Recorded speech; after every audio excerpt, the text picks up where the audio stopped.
Voici pourquoi l'ultra-majorité des humains ne savent pas réfléchir de manière logique. Ouvrez bien vos yeux. Quand j'avais 8 ans. Ouais. Mon frère avait la moitié de mon âge. Ouais. Aujourd'hui, j'ai 100 ans. Quel âge a mon frère? T'avais 8 ans, il a la moitié de ton âge, 42? T'as 100 ans, il a 50 ans. Non. Il a la moitié de ton âge, donc il a 50 ans, non? Non? 50 ans. Non. Non? 8 ans. Donc quand toi, tu as 100 ans, lui, forcément, il a 40 ans. 50. À 25 ans. Ah. Il a 50 ans, ton frère, il a 25 ans. 50 ans. Quand t'avais 8 ans, il avait la moitié. Bah ouais, c'est ça. Non. 50 ans. Non. 8 ans, 4 non, 50 ans. Non. 50. Non. La moitié de 100, c'est 50. Je suis d'accord avec vous, mais c'est pas ça la réponse. Ah. Il est en train de me tourner en boulette, lui. Quand j'avais 8 ans, il avait 4 ans. Quand j'ai 100 ans, s'il a la moitié, normalement, ça fait 50, bon. 4 ans, et vous en avez 100, 104. Non, c'est pas ça. Vous m'avez dit combien? 104. C'est pas ça. Voilà, un zéro pointé. Tout le monde a faux. Oui, et ce n'est pas par bêtise, loin de là. C'est davantage par manque d'éducation à la logique. La logique ne tombe pas du ciel, elle s'enseigne. Simplement, elle ne s'enseigne pas, tenez-vous bien mes chers afronobles, à l'école. Elle ne s'enseigne ni à l'école primaire, ni au collège, et encore moins au lycée. Elle s'enseigne uniquement à l'université et dans des filières spécialisées, les mathématiques. Et nulle part ailleurs. Maintenant, en reprenant le problème posé dans la vidéo, je vais vous montrer comment le résoudre avec une simplicité confondante en utilisant un stylo et la logique. Commençons avec les informations de départ. Et on va poser X, c'est mon âge, Y correspond à l'âge de mon frère. Donc on a deux variables. Ensuite, l'hypothèse de départ.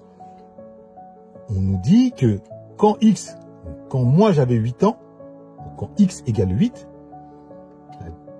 on constate que Y, donc l'âge de mon frère, c'est la moitié en mathématiques c'est 1/2, de mon âge, 1/2 de X, ce qui nous renvoie à 1/2 de 8 ans, c'est 4 ans. Autrement dit, quand j'avais 8 ans, mon frère avait 4 ans. Et le piège se trouve dans le mot « la moitié », ce qui a bloqué beaucoup de cerveaux. Alors que dans les faits, ce qu'il faut retenir, c'est l'écart d'âge. L'écart d'âge. Si quand j'avais 8 ans, mon frère en avait 4, cela signifie que notre écart d'âge, X moins Y, c'est 4. Et la particularité de l'écart d'âge, c'est que c'est un invariant, ça ne bouge pas. Si je suis séparé de 4 ans avec mon frère quand j'ai 4 ans, quand j'en ai 10, je suis toujours séparé de 4 ans de lui. Lorsque j'en ai 50, nous sommes toujours séparés de 4 ans. Et quand j'en ai 100, ça ne bouge pas. Donc, si j'ai 100 ans, mon frère Y a mon âge moins 4 ans, l'écart d'âge, l'invariant, autrement dit, 100 moins 4, 96. Tout simplement. Vous voyez, mes chers afronobles, ce n'était pas si difficile que cela. Dès lors que l'on pose le problème sous forme d'équation mathématique. C'est d'une facilité confondante, mais encore faut-il savoir décrypter les informations capitales qui permettent de réfléchir efficacement, de manière logique. Et cette aptitude, seuls celles et ceux qui ont poursuivi des études de mathématiques, autrement dit, seuls celles et ceux qui ont été entraînés à décrypter les bonnes informations et à effectuer les liens de causalité entre ces informations, parviennent à utiliser pleinement leur logos, leur capacité à raisonner. Et ça ne concerne pas plus de 1% de la population.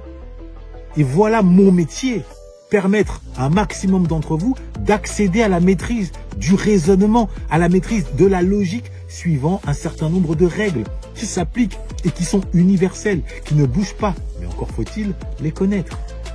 Et elles ne s'appliquent pas uniquement avec des équations. Elles s'appliquent dans le langage, dans le raisonnement, dans la capacité à convaincre, à persuader, dans la réflexion. Maintenant, vous savez en partie quelle est la nature de mon métier. Vous permettre d'exploiter pleinement votre intelligence. En plus de vous transmettre des munitions linguistiques, des tournures de phrases. Donc si vous voulez apprendre à maîtriser votre cerveau et ainsi à maîtriser votre vie, à effectuer les meilleurs choix, à réfléchir de manière pertinente, fine, loin de toute emprise de l'émotion, n'hésitez pas à me contacter. Et celles et ceux parmi vous qui avez trouvé la bonne réponse, sans pour autant avoir poursuivi des études de mathématiques, je vous tire mon chapeau. Noblesse oblige.